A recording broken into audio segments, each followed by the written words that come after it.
Ce que je cherche, l'autobiographie de Jordan Bardella, sort le 9 novembre prochain aux éditions Fayard.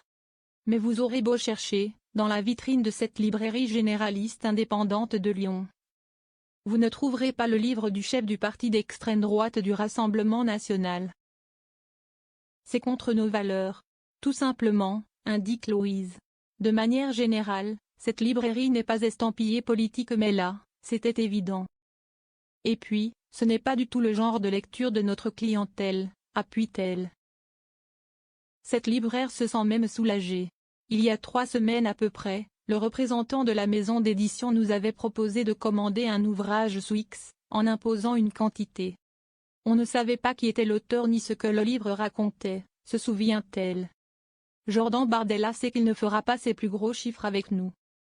Louise signale qu'il arrive fréquemment d'avoir des propositions sous X, par exemple, de journalistes auteurs ou autrices qui voudraient être protégés.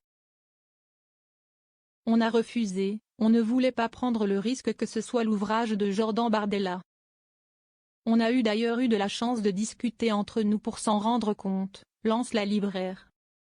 Il y a sûrement d'autres libraires qui n'ont pas réalisé et qui se retrouvent avec des centaines de bouquins. Avant d'insister, on est 3000 libraires indépendants en France. Jordan Bardella sait très bien que ce n'est pas avec nous qu'il fera ses plus gros chiffres. Et puis, il a quand même préconisé à ses futurs lecteurs de commander son livre sur Amazon. C'est l'essence même de notre métier que de choisir.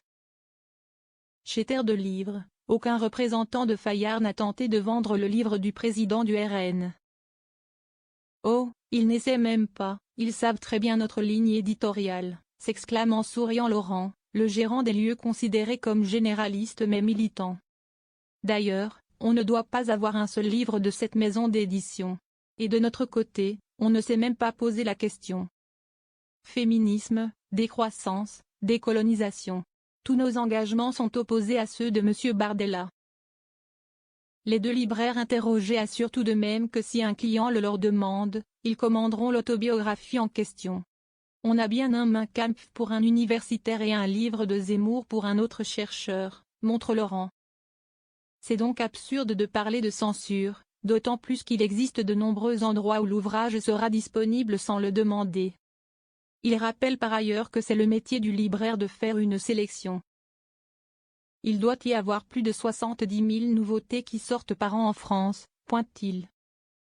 Dans chaque établissement, on fait une sélection et on propose une toute petite sélection de ce qui existe.